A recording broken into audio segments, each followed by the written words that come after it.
Bienvenue dans le Télescope, le podcast qui zoome sur l'univers WordPress et toutes les étoiles qui gravitent autour. Je suis Naïs, développeuse WordPress. Et je suis Quentin, expert SEO. Ensemble, on part à la rencontre de celles et ceux qui font briller l'écosystème WordPress. Notre objectif ? Vous faire découvrir l'histoire, le parcours d'hommes et de femmes qui façonnent et participent à l'évolution de ce CMS. Installez-vous, on vous présente tout de suite notre invité pour cet épisode. Aujourd'hui, on braque le télescope sur Daniel Rock, figure incontournable du SEO et fin connaisseur de WordPress. On va parler de référencement, de performance et de bonnes pratiques pour faire briller vos sites dans les résultats de recherche. Mais c'est lui qui va tout nous expliquer. Daniel, bienvenue dans le télescope.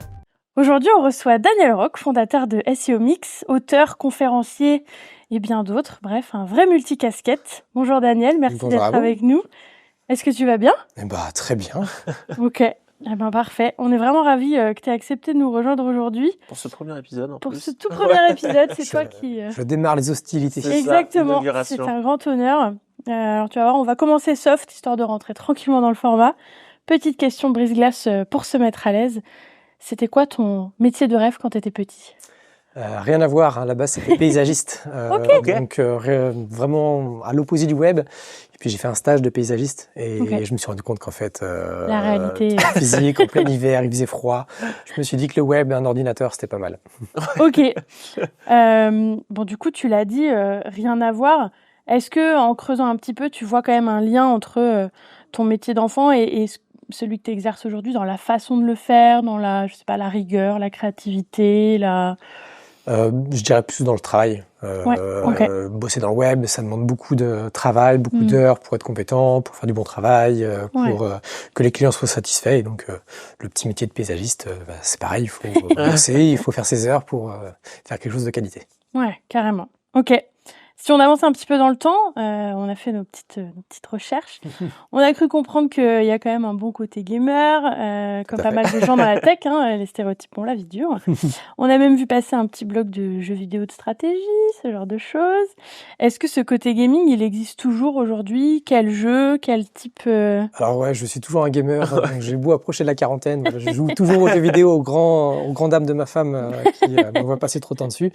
Mais je suis un peu touche à tout en jeux vidéo. Okay. Ça va être du RTS, du FPS, des RPG, des jeux de stratégie, voilà un peu de tout. Donc RTS toujours un peu ? Ouais, toujours. Ouais, sur lequel ? Il y en a plein. Là, j'aurais pas de nom forcément en tête, mais là le dernier c'était plus des RPG sur du Baldur's Gate, par exemple, comme ça. Ok. Donc voilà. Oui, les jeux il faut mettre des heures. un petit peu. On n'est pas sur des jeux qui sont très peu chronophages. Non, là, faut s'investir un petit peu. Ok. Et du coup, est-ce que ce côté stratégie, c'est des choses que tu arrives à retrouver toi dans ta vie de tous les jours, dans l'entrepreneuriat ? C'est quelque chose qui te plaît ? Toujours, ouais, toujours. En fait, il faut toujours, quand on crée son entreprise, quand on crée son site web aussi, faut toujours avoir une stratégie, une vision claire de ce qu'on veut faire, de savoir prioriser les choses, qu'est-ce qu'on fait, à quelle étape, comment on se positionne par rapport à nos concurrents, aux autres acteurs du marché. Donc oui, effectivement, on retrouve toujours un peu de stratégie dans l'entrepreneuriat. Ouais. Et surtout qu'en parlant de stratégie, depuis que je connais SEO Mix, c'était une des premières agences qui avait un positionnement aussi fort sur le SEO et sur WordPress. Et on était dans cette vague-là des agences web qui étaient très généralistes, qui faisaient de tout, et vous étiez quasiment les seuls qui sortaient à ce point du lot à l'époque. Tout à fait. Et c'était un vrai choix de ta part sur cette partie-là ? C'est un choix. Ouais. En fait, c'est un choix alors, puis il y a plusieurs raisons. Il y a la raison entrepreneuriale, parce qu'une entreprise qui a un positionnement fort va vendre beaucoup plus facilement ses prestations. Elle va faire un travail de meilleure qualité, les clients vont être plus satisfaits, l'entreprise va dégager plus de marge, à tous les niveaux, c'est une bonne chose. Et après, c'est aussi parce que ça m'a passionné. J'adore développer, coder dans WordPress, faire des tests, etc. J'adore le SEO et donc j'ai allié les deux pour créer mon entreprise. Et est-ce que le côté open source était un choix de quelque chose qui t'a fait aller dans le sens de WordPress, ou c'est juste que tu as découvert le code via WordPress et c'est comme ça que tu t'es engouffré là-dedans et dans le dev spécifique WordPress ? Ce serait plus dans ce sens-là. En fait, je me suis lancé dans WordPress un peu par obligation. Parce qu'en gros, à l'époque, donc là, on est dans les années 2007-2008, je travaillais pour une entreprise qui s'appelait Nego4You à Angers, qui faisait de l'immobilier et dans lequel, en gros, j'étais la personne dans l'agence qui avait le plus de compétences informatiques. Et donc, le site web, ils m'ont dit, bah tiens, c'est cadeau. c'est pour toi. Voilà, fais des trucs.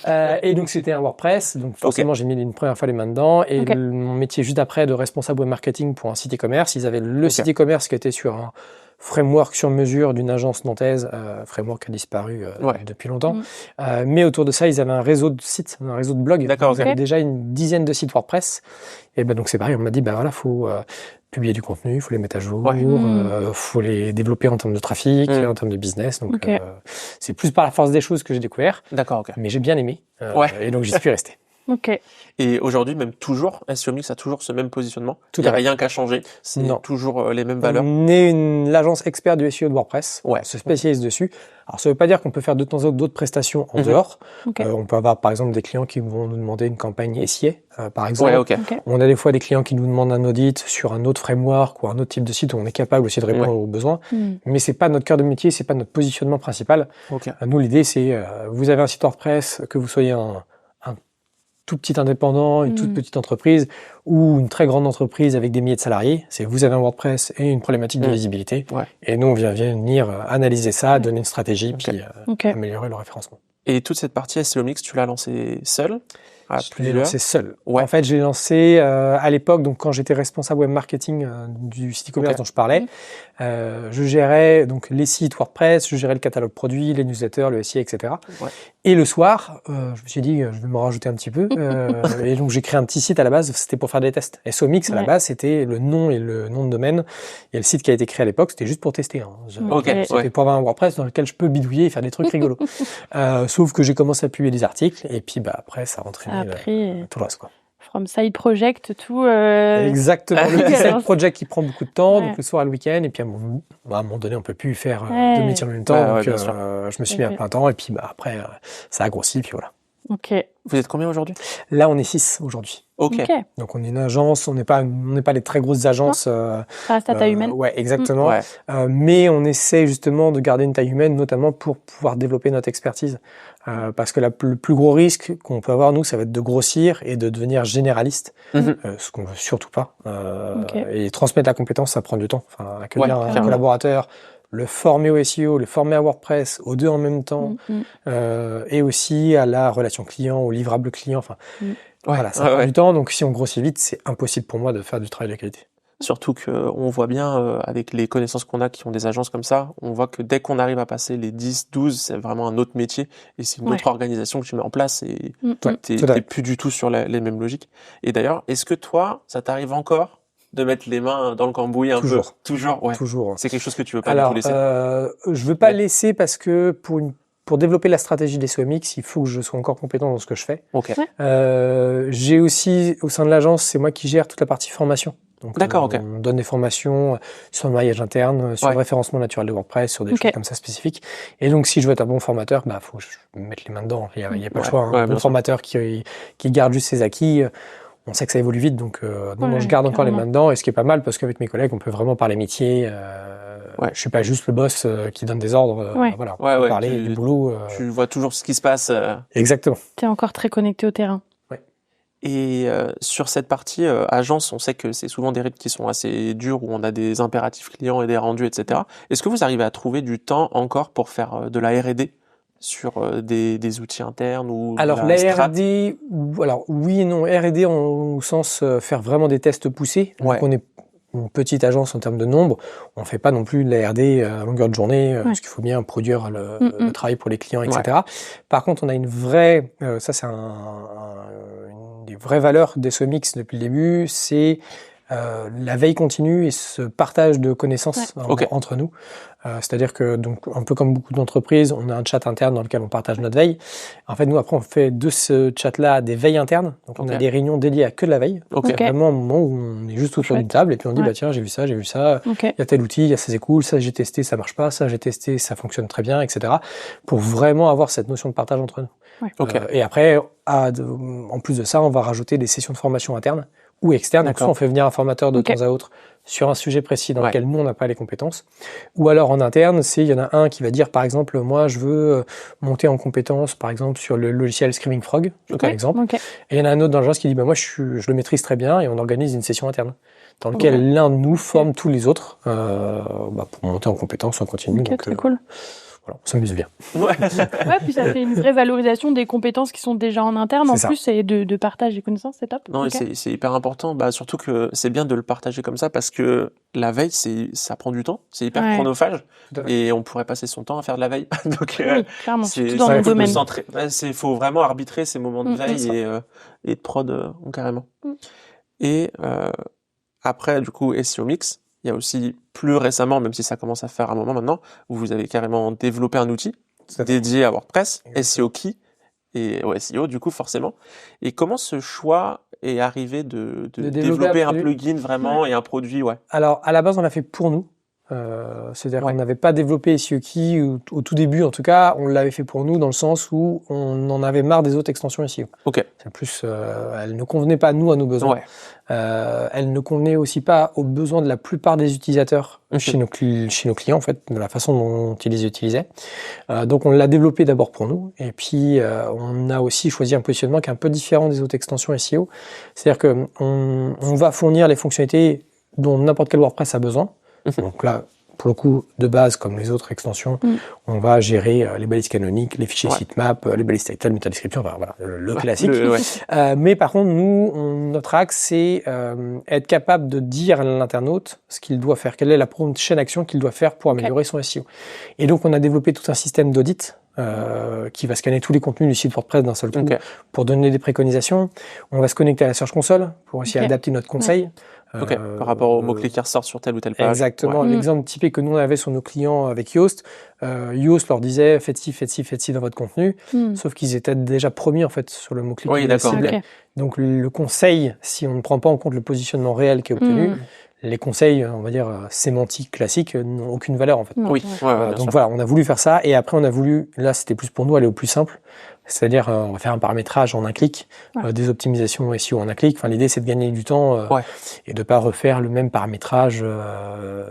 Sur tous les sites WordPress qu'on fait, ça sert à rien. Si on fait le même paramétrage, autant pas mettre d'options et faire en automatique. Surtout qu'on sait que quand on installe un WordPress comme ça de base, oui, on peut faire du SEO, mais c'est vrai que de base, il nous génère quand même beaucoup de choses qui sont pas forcément utiles et dont on est content de se débarrasser quand même. Exactement. Carrément. Mais c'est vrai que c'est marrant cette partie optimisation, notamment du contenu, parce que moi, ça m'est arrivé régulièrement d'avoir des clients qui me disent mon contenu, il est top, il est tout vert sur Yoast. C'est là où tu dis, c'est le classique, mais tu dis non, on peut très bien faire ranker des pages avec un Yoast en rouge, c'est pas grave, c'est complètement décorrélé, mais il y a ce côté gamification qui peut vraiment induire en erreur très très vite. Donc, il va vouloir cocher des cases, remplir des critères et se dire c'est tout bon. C'est ça. J'ai fait le job, sans que ce soit forcément adapté derrière. Il y a une dernière casquette dont on n'a pas encore trop parlé, c'est le côté auteur, avec, je crois qu'on en est rendu à la 5e édition. Sur le mien, oui. Ça, pareil, est-ce que c'est une volonté de départ d'aller fournir un outil, entre guillemets, papier comme ça, dès le début? Est-ce que c'est quelque chose qui est venu avec le temps? Alors, c'est quelque chose qui est venu avec le temps. Pour la petite histoire, donc là, on remonte dans les années 2010-2011, donc ça remonte un petit peu. Il y avait le SEO Campus à Nantes, qui faisait une journée de conférences, etc. Et à l'époque, j'avais écrit quelques articles sur le SEO WordPress sur mon blog. Et la personne qui gérait le SEO Campus à Nantes a dit, tiens, est-ce que tu veux faire une conférence sur ce sujet-là? J'ai fait une conférence de 15 minutes sur le référencement et WordPress. Conférence pourrie, c'était la première, clairement c'était pas au point, j'étais pas à l'aise. Mais le fait est que Olivier Andrieux à l'époque, donc qui gérait le site Abondance, qui était le créateur et qui a aussi écrit un nombre incalculable d'ouvrages sur le SEO, avait trouvé ça intéressant. Il m'a dit tiens, est-ce que tu veux rédiger un guide PDF sur le SEO WordPress? Et donc on a vendu un PDF, je sais plus, c'était 15-20 euros, quelque chose comme ça à l'époque, sur le SEO WordPress, qui a très bien marché. Et je lui ai dit moi je vais aller plus loin. Il m'a donné le contact chez les éditions Aérol. Les éditions Aérol nous ont dit Banco, parce qu'il publiait déjà son livre. Il publiait déjà son livre. Les fondamentaux. Alors s'il y avait à l'époque, c'était la grosse bible. Réussir son référencement web. Et donc c'était déjà je sais pas quelle édition il était déjà en 2010-2011, mais voilà, il avait l'habitude. Très très tôt ces livres-là. Oui, en fait, il a commencé dans les années 90 à écrire des livres sur Internet. Ses premiers livres, ça nous ça remonte un petit peu. Et donc c'est grâce à lui. Il dessine rédacteur en plus. Alors, il est auteur. Il est auteur. Voilà, Okay. il est scénariste. Ouais. Effectivement, il a arrêté le monde du SEO. Ouais, Il a dit, voilà, j'arrête, j'en ai marre. Et c'est des Nantais qui ont repris Abondance. C'est ça, l'agence Cozy, qui a repris tout le réseau Abondance et tout ce qui allait avec. Donc, il y avait format SEO pour la partie formation. Il y avait réacteur pour la partie newsletter professionnelle. Ils ont repris tout ça et en fait, eux, la partie livre les intéressait pas. C'est un métier qui est à part entière. Carrément. Et donc, Olivier Andrieux m'a cédé ses livres. Et donc, les prochaines éditions, c'est moi qui vais les rédiger. J'ai déjà rédigé, il a 3 livres. Il a le SEO en 500 questions, réussir son référencement web. Et le dernier, j'oublie toujours, j'ai toujours un trou de mémoire. Le troisième, ça me reviendra. Et donc, le SEO en 500 questions, la deuxième édition a déjà été publiée. Donc là, je suis co-auteur. Et pareil, réussir son référencement web. La prochaine édition, pareil, je serai co-auteur. Je reprends les rênes du livre. Ok, très cool. Comment ça se vit, cette expérience d'auteur? Parce que là, pour le coup, c'est un métier complètement à part entière. Ouais, alors c'est vraiment différent dans le sens, déjà sur le travail de rédaction, c'est pas du tout un article. On va pas l'optimiser ou le penser pour être visible dans Google. L'idée, c'est d'être le plus pédagogique possible. Parce que c'est ça la clé, c'est d'être capable, dans un format papier, de faire en sorte que les experts comme les débutants puissent parfaitement comprendre et lire l'ouvrage. Donc, moi, je trouve ça hyper intéressant à titre personnel. Il y a des gens qui détesteraient ça. La seule chose que je trouve très désagréable dans la rédaction de livres, mais c'est valable pour tous les livres, c'est la relecture. Une fois qu'on l'a rédigé, on le relit, et puis on le re-relit, et puis on le relit. Et donc, à la fin, on a peut plus le voir. On a hâte que ça se termine. Donc, non, c'est hyper intéressant là-dessus. Et après, la difficulté, ça va être de faire quelque chose qui va être, qui va tenir dans le temps. Puisque si je fais une capture d'écran d'une extension SEO, si l'extension SEO subit une mise à jour, forcément dans mon livre la capture d'écran n'est plus actuelle. Tout comme le moteur de recherche qui évolue. Par exemple, on a NavBoost par exemple récemment où il y a 2-3 ans on n'en parlait pas du tout. Voilà, ça fait que le livre il commence à avoir des lacunes sur certains points et ainsi de suite. Et ce qui était bien dans ton livre, c'était la première fois que je voyais ça, c'est qu'il y a carrément des bouts de code. Vraiment pour illustrer des fonctions, pour aider à enlever tout ce qu'on veut pas de WordPress, et avec des URL de référence où on peut aller du coup le copier-coller parce qu'aller réécrire c'est quand même assez pénible. Je suis d'accord. Et du coup t'as vraiment toute cette partie là où t'as les ressources après pour vraiment les utiliser directement. Et c'était la première fois où je voyais quelque chose d'aussi technique et concret sur un livre qui ont tendance à être très théoriques et voilà dans l'analyse qui sont très bien pour l'enrichissement, mais là c'est très opérationnel comme livre au final. C'était le but du c'était le but du jeu. Et puis comme c'était le livre sur le SEO de WordPress, donc qui alliait les deux, fallait bien pouvoir avoir la partie théorique classique sur comment fonctionne un moteur de recherche, comment fonctionne WordPress et tout ce que ça induit, mais surtout après de se dire maintenant j'ai un WordPress, qu'est-ce que je fais quoi. C'est joli mais concrètement concrètement qu'est-ce que j'en fais. Et par curiosité, typiquement si on reprend la première édition, ça prend combien de temps? Alors la première édition était la plus longue de l'autre, parce qu'on part de rien. C'est ça. Faut faire le plan, faut faire toute la rédaction, toutes les captures d'écran. Finalement, on commence à rédiger, puis on se rend compte que c'était pas dans ce ordre-là qu'il fallait faire. Donc on commence, etc. Les nouvelles éditions sont plus rapides, dans le sens où déjà on fait une première passe pour enlever tout ce qui sert plus à rien qui n'est pas à jour, pour mettre à jour juste ce qui a besoin d'être mis à jour. Donc je parlais tout à l'heure des captures d'écran, mais des choses comme ça, on va l'extension elle a changé, le nom de son menu on le change dans le livre, etc. Et après on vient rajouter. Donc les nouvelles éditions sont plus rapides. Là où c'est plus long, c'est plus quand je reprends des livres. Donc là par exemple quand je reprends les livres d'Olivier Andrieux, faut que je m'approprie le livre sans le dénaturer aussi, parce qu'il faut aussi garder l'historique et puis voilà, c'est ça exactement. Donc l'idée c'est d'apporter ma patte et surtout de mettre à jour pour qu'il soit vraiment actuel. Donc là c'est plus long parce qu'on repart d'un existant qu'on ne maîtrise pas en termes rédactionnels, mais ça reste toujours hyper intéressant. Et donc on parle en échelle de plusieurs mois, j'imagine, voire. Alors si vraiment parce qu'en fait, souvent les livres, je le fais plutôt au fil de l'eau. Je fais un peu le soir, un peu le week-end, de temps en temps, un peu d'heures dans la semaine, etc. Mais comme ça prend du temps, j'essaie de le faire un peu en dehors de la partie agence ou de la partie SEO. Mais par exemple, le dernier, le SEO en 500 questions, je pense qu'il y avait vraiment 2 à 3 semaines à plein temps dessus. D'accord. Pour le mettre à jour. Le prochain va être plus long. Voilà, c'est très variable. D'accord. Ça dépend des éditions, etc. Puis effectivement, les livres grossissent au fur et à mesure. Parce que ce qui a été fait est souvent toujours vrai. Il y a beaucoup de bon sens de base, mais on voit qu'on rajoute de plus en plus de couches de complexité. Exactement. Oui, c'est ça. Du coup, aujourd'hui, quand tu regardes dans le rétro, ton parcours, les choix qui ont été faits, est-ce que si c'était à refaire, tu referais tout pareil? Oh, je pense que globalement, oui. Il y a plein de petites choses qu'on ferait différemment. Toujours, des fois, on se dirait, j'aurais pas pris ce client-là, ou j'aurais traité ce projet-là différemment, ou j'aurais peut-être recruté plus tôt ou plus tard. Enfin, plein de choses comme ça. Mais globalement, le fait de se spécialiser et de chercher à être bon dans ce qu'on fait, ça change tout. Effectivement, on parlait tout à l'heure qu'à l'époque, dans les années, début des années 2010, il y avait très peu d'agences vraiment spécialisées dans un domaine. Maintenant, la difficulté aujourd'hui, donc 2025, elle va être un peu différente. Ça va être plutôt qu'il y a beaucoup d'agences qui disent savoir faire des choses spécialisées, alors qu'au final, quand on regarde la qualité du travail qui est fait derrière, c'est ni fait ni à refaire. Nous, en face de nous, on a plein d'agences ou de freelance qui se disent experts SEO WordPress. Et alors, il y en a des très bons, ça n'empêche pas. Mais dans le lot, il y a quand même beaucoup de gens, soit des charlatans, soit qui n'ont pas un vrai niveau expert. Et voilà. Ouais, le mot expert est un petit peu galvaudé à tort et à travers aujourd'hui. Et c'est vrai que c'est un débat qu'on peut souvent avoir. On voit de plus en plus de gens qui se proclament SEO, qui sont rédacteurs. Et c'est très bien, mais c'est qu'un biais du SEO.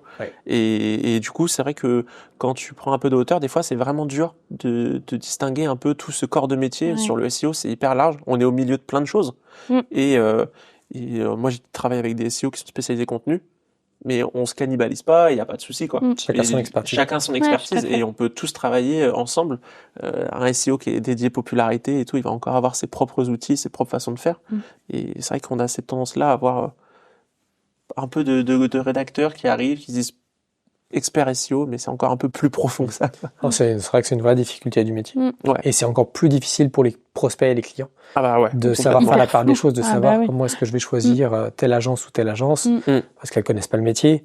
Donc si le commercial il vend du rêve, s'il est bon, on peut vendre finalement une presta qui est extrêmement on va dire limité, extrêmement faible en termes de niveau et après des résultats forcément qu'il y a derrière. C'est ça. C'est vrai que c'est toute la difficulté après, et les vrais experts, parce que nous on est les vrais experts du SEO de WordPress, mais on en connaît plein d'autres dans la communauté qui sont très bons. On a tous la même difficulté. Comment est-ce qu'on va réussir à prouver que nous on est vraiment compétents, c'est ça. alors que finalement pour le prospect final c'est qu'une parole en l'air. Que lui il a entendu déjà 20 fois. C'est ça. C'est ça. C'est toute la difficulté. Surtout dans un domaine où c'est déjà pas mal abstrait, pas mal flou pour le client final. C'est vrai que c'est un des éléments les moins tangibles possibles, le SEO, que tu peux après mesurer, mais sur le coup, il y a quand même un gros travail pédagogique et d'explication. Et c'est pour ça que nous, on essaye de vraiment mettre en avant la transparence aussi. On trouve que c'est vraiment très important de qu'est-ce qui est fait, qu'est-ce qui va être fait, qu'est-ce qui doit être fait de votre côté aussi. C'est un travail vraiment en commun, le SEO. C'est rare que ce soit que d'un côté et qu'on pousse un produit fini et que ça fonctionne. C'est souvent un travail main dans la main. Que le client travaille, je suis d'accord. C'est dur à l'entendre des fois. Nous, tous nos clients qui ont des bons résultats, clairement, c'est ceux qui travaillent. Ils ont mis les moyens derrière. Eux-mêmes, ils vont soit rédiger du contenu, soit mettre la main à la pâte. Ce qui n'empêche pas qu'ils nous délèguent une toute ou partie de certaines choses. Oui, bien sûr. Mais clairement, c'est eux qui ont les meilleurs résultats. On leur explique. Puis en plus, l'avantage dans ces cas-là, c'est qu'on peut les former sur les choses basiques du SEO. Donc, ils deviennent autonomes. Donc, ils avancent plus vite. Ils ont de meilleurs résultats plus rapidement et ainsi de suite. Donc, non, c'est... Et il y a un truc qui est cool quand c'est quelque chose qui est ancré dans le client et qu'il le prend vraiment au bras-le-corps, c'est que typiquement, nous, avec des exemples e-commerce, ils vont aussi réfléchir à leur nouvelle collection d'un point de vue recherche également. Donc nous, on voudrait faire tel type de produit. Est-ce qu'il y a une recherche qui est mise en avant? Et comme ça, on essaye de construire des produits qui soient cohérents pour tout. Et ça donne des dynamiques vraiment intéressantes, quoi. Et avec des vrais résultats sur le long terme. Oui, carrément. Si tu devais faire le point aujourd'hui dans ton quotidien professionnel, qu'est-ce qui prend le plus de place, par exemple, parmi toutes les casquettes qu'on a pu évoquer là, les tâches, les missions Elles prennent tout autant de place. La grosse difficulté que moi je vais pouvoir avoir dans mon métier au quotidien, c'est de prioriser les choses. Parce qu'entre la partie agence pure et dure, donc faire les prestats clients, gérer la partie commerciale et comptable, qui vont prendre du temps, gérer les équipes, gérer la partie veille et monter en compétences techniques aussi des collaborateurs. Mais à côté de ça, il y a SEO, donc il y a le support, il y a les contenus, il y a le développement de nouvelles fonctionnalités. À côté de ça, il y a les livres, il y a les conférences. Et j'aime bien aussi participer aux communautés SEO WordPress. Donc, soit j'organise des meet-up ou des conférences, soit je fais pas mal de choses. Donc, Voilà, l'idée c'est de prioriser, mais il n'y a pas une tâche qui va prendre entièrement le dessus sur l'autre. Okay. Ça va vraiment dépendre des semaines. Il y a des semaines où je fais que de la formation. Okay. Il y a des semaines où je fais que du SEO Key. Voilà, l'idée c'est de réussir à prioriser tout ça les uns par rapport aux autres. Ok, carrément. Très équilibré donc. C'est ça. En fonction des semaines. Oui, c'est ça. Est-ce que parmi tout ça, tu aurais un ou plusieurs challenges WordPress auxquels tu t'attaques en ce moment et que tu voudrais partager ou des anecdotes autour de ces challenges-là? La grosse différence, alors il y en a plusieurs types. Sur la partie agence, notre gros challenge, nous aujourd'hui, c'est d'être capable d'expliquer aux clients comment fonctionne réellement WordPress et aussi comment fonctionne réellement un moteur de recherche, pour ensuite pouvoir les amener vers les bons choix techniques, etc. Il y a beaucoup de projets qui partent un peu n'importe comment parce que justement le client comprend pas vraiment à la base comment fonctionne Google, comment fonctionne WordPress, ce qu'on peut faire avec ou ce qu'on peut pas faire avec. Donc ça c'est toujours un vrai challenge et c'est une discussion qu'on a entre collègues depuis qu'SEO Mix existe. Comment réussir à faire comprendre aux clients certains éléments. Chez certains clients, pas de souci, mais il y en a d'autres que ça intéresse moins, qui sont moins compétents aussi en informatique. C'est pas un souci en soi, mais disons que c'est plus dur de leur transmettre de la compétence et ainsi de suite. Donc sur la partie agence, ça c'est un vrai challenge. Et le challenge SEO Key, c'est plus des challenges de R&D, de test de ce qui est faisable. C'est-à-dire qu'aujourd'hui, SEO Key, on a vraiment une approche différente sur la partie conseil, mais on gratte peut-être 5% de la surface du potentiel réel de cet aspect-là d'accompagnement utilisateur. On a plein d'idées, on sait vers où on veut aller. Maintenant, il faut qu'on teste la faisabilité. Faisabilité technique, parce qu'on dépend du WordPress sur lequel l'extension va être installée. Donc, il faut que ça tienne la charge, il faut que ce soit performant, il faut que ce soit rapide, il faut que ce soit intelligible pour l'utilisateur derrière. Donc là, il y a un vrai challenge de développement de produit. C'est vraiment c'est deux métiers complètement différents. L'agence avec la prestation de service et SEO Key avec la vente d'un produit fini. C'est deux approches complètement différentes. Les deux sont passionnantes. Mais voilà, ça fait pas mal travailler. Et c'est moi dans ma tête, il y a un truc qui revient souvent quand on fait des extensions que je me dis qui doit être pénible à gérer, c'est la rétrocompatibilité, parce que tu sais que si un WordPress n'est pas mis à jour, ton extension elle doit quand même marcher. C'est quelque chose qui est compliqué ou pas tant que ça? Alors, ça dépend. Je fais une réponse de référenceur. En gros, ce qui est plus dur, c'est pas tant la rétrocompatibilité. C'est-à-dire que SEO Key est compatible avec une très vieille version de WordPress ou une vieille version de PHP. En fait, on a des petits hacks faciles. Je prends un exemple tout bête, mais si on utilise une fonction PHP qui n'existe que dans PHP 8, en fait, on peut la recoder nous-mêmes dans le plugin. Et on va dire, si la fonction n'existe pas, tu utilises ma propre fonction que j'ai créée. Donc la rétrocompatibilité, c'est pas vraiment le problème. C'est plus la compatibilité tout court. Puisqu'en fait, une extension qui est installée seule sur un WordPress, en général, elle fonctionne. Parce que le développeur, c'est comme ça, à la base qu'il développe. Il développe son extension seul, il vérifie que tout fonctionne, que c'est performant, sécurisé, traduisible, enfin, tout ce qui va avec. Et le problème, c'est les incompatibilités. C'est que tel client avec telle autre extension, j'ai un conflit.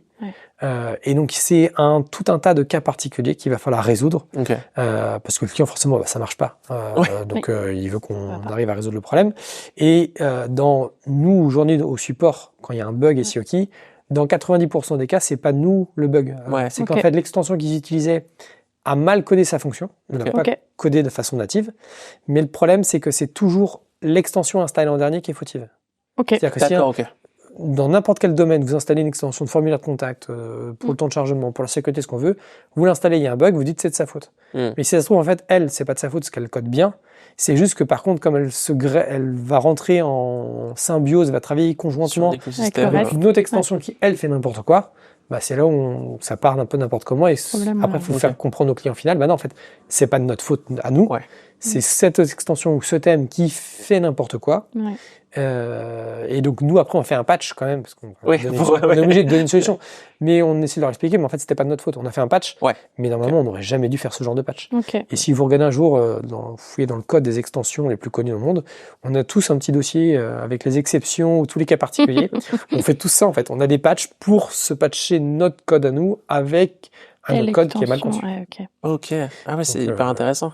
C'est carrément. très frustrant, mais... Bah ouais, parce que surtout bah tu oui, dis, c'est pour ça que- là, je fais tout bien et malgré tout, on est en Ouais. conflit. Et en plus, des fois, ça peut être des très grosses extensions qui Il gèrent y a des des trucs un peu. très grosses extensions. Ouais, c'est ça. Ouais. Une des plus connues qui me vient en tête, c'est WPML, par exemple, qui est une Ok. extension Ok. de traduction Ouais. qui est très Ouais. connue dans le monde, qui Ouais. a je sais pas combien de milliers d'utilisations sur des sites internet. Et en gros, tous les extensions SEO, on a tous des bouts de code spécifiques pour WPML.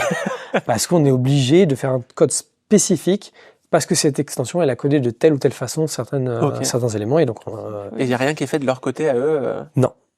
C'est Non, les autres moi, ça- patchs pour eux. Ouais, c'est c'est pas- c'est ça. Ah Ok. ouais, putain, c'est fou. Et c'est d'ailleurs ça aussi qui est très frustrant pour les développeurs d'extensions au sens large, parce Ouais. qu'en fait, on perd beaucoup de temps. En fait, les extensions pourraient tous développer plus de fonctionnalités plus vite si on passait pas Il y avait notre pas temps ça à gérer. à corriger des cas particuliers ou à rattraper ce que les autres extensions ou les thèmes ont mal fait derrière. Ok. Ouais, ok.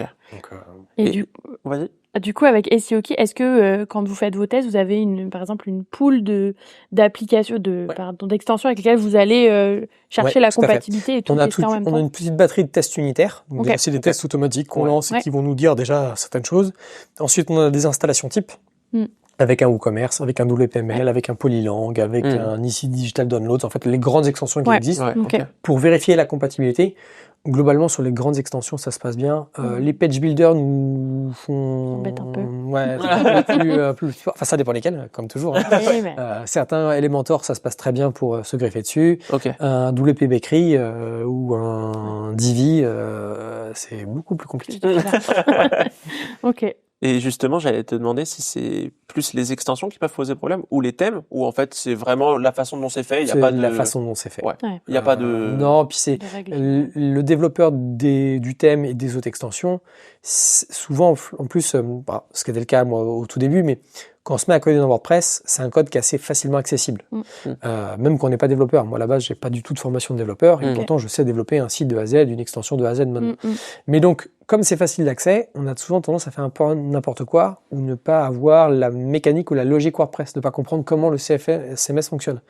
Donc, on fait sa tambouille à soi, sans vraiment prendre en compte l'existant, et puis après, bon courage aux autres pour se greffer dessus. On gère les conflits. L'exemple que je peux donner, qui est quelque chose de très basique, quand vous allez dans l'administration d'un WordPress, vous pouvez dans un des menus dire ma page d'accueil c'est soit la liste des articles, soit une page. On est sur un des réglages les plus basiques de WordPress depuis le début. Et ben moi j'ai des développeurs de thèmes qui créent une troisième option. Mais c'est leur option à eux. Et nous, le problème c'est que nous, développeurs d'extension, on va prendre les deux cas normaux, classiques. C'est une page de listing d'articles ou une page classique, mais on peut pas deviner que la personne a inventé une autre option à côté. Et que... Puis avec quelle dénomination, comment est-ce qu'on va la récupérer. Donc c'est extrêmement frustrant. Ça agace un petit peu. Et pour aller plus loin, même là, dans tout l'écosystème WordPress, il a quand même été très mouvementé récemment. Mouvementé, c'est peut-être le mot est faible. Il y a eu beaucoup de soucis d'ego, principalement en vrai, avec Automatic, la solution qui est créatrice de WordPress, le fait que ce soit open source et d'autres extensions. Il y a eu un peu, pas un raz-de-marée, mais il y a eu beaucoup d'inquiétudes qui sont montées par rapport, et qui sont plutôt légitimes, en vrai. Toi, tu le vois comment, cette notion cette phase-là En fait, il y a plusieurs sujets en même temps. Parce qu'en gros, juste pour refaire l'histoire, pour ceux qui nous écouteront, en gros, lors du WordCamp, c'était le WordCamp États-Unis, je sais plus dans quelle ville c'était l'année dernière, Matt Mullenweg, donc qui est le créateur du projet open source WordPress et qui est aussi le créateur d'Automatic, une grosse société à côté qui gère notamment WordPress.com, Gravatar et plein d'autres services web, est allé attaquer frontalement un hébergeur assez violemment, c'était assez lunaire, etc. Bon bref, grosso modo, c'est un conflit commercial entre deux entreprises qui se tapent dessus. Et le problème à cause de ça, c'est que Matt Mullenweg a eu un ego surdimensionné, effectivement. Il s'est braqué et en gros, il a dit, moi c'est simple, si l'autre entreprise en face de moi ne m'obéit pas ou n'applique pas les règles que je lui impose, moi j'arrête de participer. Donc ça un vrai frein sur les grands comptes. Les grandes entreprises qui utilisent WordPress, qui peuvent débourser quand même des sommes assez astronomiques pour des sites très gros.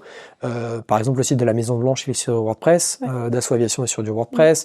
On a des sites de presse qui sont sur WordPress. Donc, il y a quand même des enjeux business et des enjeux de maintenabilité qui sont importants. Donc, les grands comptes, clairement, eux, ça les refroidit un petit peu en ce moment, ce qui est assez compréhensible. Mais en réalité, ça change pas grand-chose. C'est-à-dire que le conflit, maintenant, il a quand même ça dure depuis des mois et des mois. Oui. Et ça n'a pas eu d'impact sur la part de marché de WordPress. Aujourd'hui, c'est toujours 43% du web mondial. L'impact que ça a, c'est le développement du cœur de WordPress. Puisque aujourd'hui, WordPress en lui-même, le cœur, c'est fait par des bénévoles partout dans le monde. Ouais. Et il y a plein de sociétés qui réduisent drastiquement leur contribution. Donc, Automatic, qui était un des plus gros contributeurs mondiaux, maintenant ne contribue que 35 heures par semaine en tout sur l'ensemble de ses salariés. Là où avant, il avait plusieurs salariés quasiment à plein temps dessus, là où ils font juste 35 heures par mois. Donc aujourd'hui, dans les dernières actualités, la communauté va réduire le nombre de versions majeures de WordPress. C'est-à-dire que théoriquement, en 2025, alors ça va peut-être changer d'ici là, mais il pourrait n'y avoir qu'une seule version majeure de WordPress.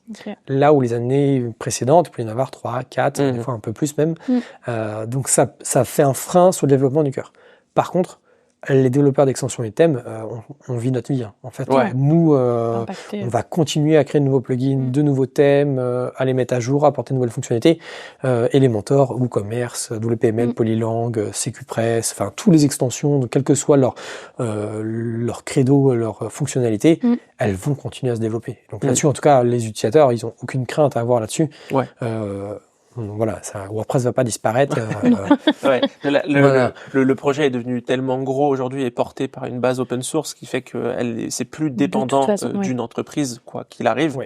Mais c'est vrai qu'on peut vite spéculer sur des. Déjà, c'est assez compliqué. Je sais que quand on parle avec des gens, de leur dire que WordPress.com, ou là où tu peux héberger ton site, c'est pas forcément WordPress tout court, c'est vraiment deux entités à part. Et voilà, c'est ça. Non, et du coup, c'est vrai que quand on n'est pas dedans, on peut vite être très intimidé par ce genre de nouvelles. On se dit peut-être que demain, il a le pouvoir de fermer mon site. Alors que non, c'est un peu plus compliqué que ça. Non, la vraie difficulté, c'est que comme le code est open source, en fait, n'importe qui pourrait reprendre WordPress et faire ce qu'on appelle un fork. D'ailleurs, pour la petite histoire, WordPress est un fork d'un CMS qui s'appelait B2 Café Log. Je me souviens plus du nom exact. Et c'était corse, c'était français à la base. Pour la petite histoire. Donc WordPress est un fork. Non, là, le problème de WordPress, c'est si jamais quelqu'un voulait faire un fork, c'est de faire le fork de WordPress.org, qui est un site qui absorbe un trafic monumental. Et notamment, tous les sites internet WordPress dans le monde se connectent à WordPress.org pour connaître les mises à jour. Donc c'est plus être capable de recréer un site qui puisse absorber toute la charge de trafic mondiale pour les mises à jour et pour tout ce qui va avec. Donc c'est plus ça qui poserait problème. Bon, on n'en est pas là. Et puis, je pense pas que ça arrivera. Je pense pas que WordPress fermera. Mais effectivement, en tout cas, il y a un peu de tumulte. Mais ça va assez loin, parce qu'il y a des gens très connus dans la communauté WordPress qui ont été bannis. Purement et simplement, le créateur de Yoast SEO, Yoast de Volk, il a été banni des WordCamp. Persona non grata, il n'a plus le droit d'y venir. Voilà, ça met un peu de tension. Il y a aussi des anciens salariés qui disaient où il y a eu des choses qu'on leak un petit peu. C'est un peu compliqué. Alors, moi, je rigolais toujours parce qu'à l'époque, je disais toujours que c'était dans la communauté SEO qu'il y avait le plus de tension et de gens qui se critiquaient. Et puis, je disais toujours aux gens, mais non, mais WordPress, tout se passe bien. C'est super. Et là, maintenant, je ne peux plus dire ça. Donc, voilà. C'est bien, vu que t'as les deux casquettes, t'es vraiment au premier ligne. Là, c'est tous les dramas en face de toi. C'est ça. Donc, il y a les dramas SEO, il y a les dramas WordPress. C'est marrant. Mais maintenant, ça prend un plein temps, de savoir de suivre tous les dramas. C'est quand même, c'est une nouvelle rubrique dans la veille. La veille drama. Et tu parlais du pourcentage de WordPress dans l'utilisation des sites mondiaux. Nous, on le voit de plus en plus, qu'il y a de plus en plus de CMS qui tiennent la route, vraiment, qui sont de plus en plus fiables. Toi, comment tu te vois par rapport à tous ces nouveaux écosystèmes Il y a d'autres CMS qui prendraient des parts de marché, qui grossiraient. Exactement, alors, en soi, moi, c'est ce que je dis toujours. J'adore WordPress, mais c'est pas parce qu'on a WordPress qu'on fera un bon site, ou qu'on fera un mauvais site, inversement. Complètement. Et ce que j'ai toujours dit à mes clients, parce qu'on a eu quelquefois des clients qui nous disaient j'hésite entre WordPress et un autre CMS, qui des fois sont partis sur un autre CMS. Voilà, c'était leur choix. Et je leur ai toujours dit, de toute façon, si vous avez un prestataire qui est compétent, ou vous avez en interne des gens compétents, vous ferez un hyper bon site. Il n'y a aucun souci. Donc la question, c'est pas WordPress, c'est est-ce que je vais trouver quelqu'un qui va faire du bon boulot. Et donc le gros avantage, par contre, qu'a WordPress par rapport à tous les autres CMS, c'est que la taille de la communauté fait qu'il y aura beaucoup plus de prestataires, même s'il faut faire le tri, mais il y aura plus de prestataires pour trouver des gens qui vont savoir faire certaines choses. Alors que des fois, sur des CMS qui peuvent être très bien, mais il y a très peu de prestataires, c'est très compliqué de trouver quelqu'un qui va faire le développement, l'amélioration, la nouvelle fonctionnalité et tout ce qui va avec. Ouais, c'est ça. Et te trouver des éléments qui peuvent être modifiés en un plugin où là, tu serais obligé de tout reprendre à zéro c'est ça. sur certains CMS. Il faut tout recoder, etc. Ouais, et après, il y a pire encore, c'est les CMS payants, propriétaires. Ouais. Là, pour le coup, on est pieds et poings liés. Et puis, quand on voit comment c'est facturé derrière. Ouais, c'est ça. C'est toujours l'élément qui est problématique où là, du coup, on dit aux gens, vous n'êtes pas propriétaire du site. Malheureusement, vous arrêtez de payer. Il n'y a plus rien. C'est ça. Ça, c'est un peu la partie. Problème qui ne se pose pas avec WordPress, en effet. Non, c'est ça. Oh, carrément, très intéressant. Et j'avais une question, j'ai oublié. Par rapport à tout cet écosystème. Par rapport à l'IA, peut-être ? Oui, du coup, il y a aussi cette notion-là. Nous, notre travail a quand même pas mal évolué grâce à l'IA. On entend tous les discours ça va nous remplacer. Ouais, ça va nous remplacer. On fera plus notre travail. Toi, est-ce que c'est quelque chose que tu as intégré au quotidien ou est-ce que c'est des choses que tu vois évoluer, qui te servent de soutien de temps en temps? Comment tu vois toute cette partie IA dans ton métier? Nous, on l'utilise surtout en soutien à l'agence. En gros, ça va nous aider à gagner du temps. Ouais. Des fois, ça peut nous donner des pistes de travail. Alors, l'exemple typique, c'est que j'ai une fonctionnalité à faire pour un client. Des fois, je sais pas par où commencer. Je demande à ChatGPT, il va me donner une première version d'un bout de code. En fait, ça va juste me donner les pistes. Ouais, c'est ça. Ça va m'aider à m'ouvrir l'esprit, etc. Pareil pour un contenu.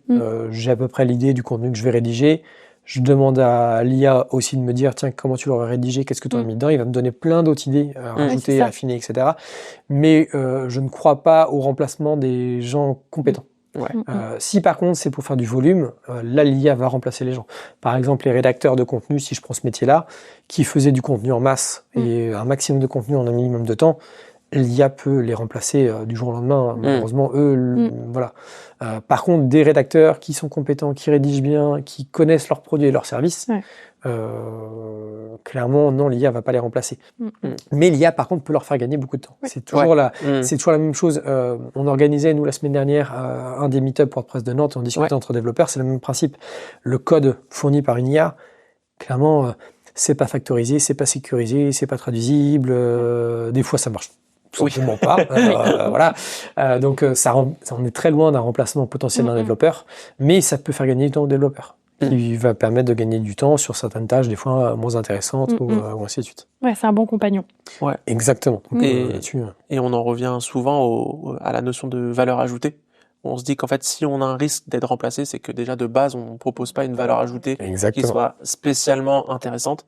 Et on passe même à l'époque des robots, à l'époque qui ont remplacé plein de travail à l'usine, où en effet, c'était peu deux bras, deux jambes et tu pouvais vite être remplacé sur ce genre d'éléments. Non, l'IA, vraiment, c'est ça, c'est un gain de temps. Et après, si l'IA, alors nous, on l'utilise un petit peu moins là-dessus, on sait qu'on a d'autres confrères qui le font sur l'automatisation de tâches répétitives, de récupération de data, les mettre en forme, etc. Après, il y a vraiment un travail manuel qui est fait derrière. Oui, bien sûr, et ça prémâche pas mal le travail. Voilà, non, l'IA fait gagner du temps. Et si, éventuellement, je pourrais aussi ajouter sur l'IA, là où il y a un vrai gain de temps, c'est sur les visuels.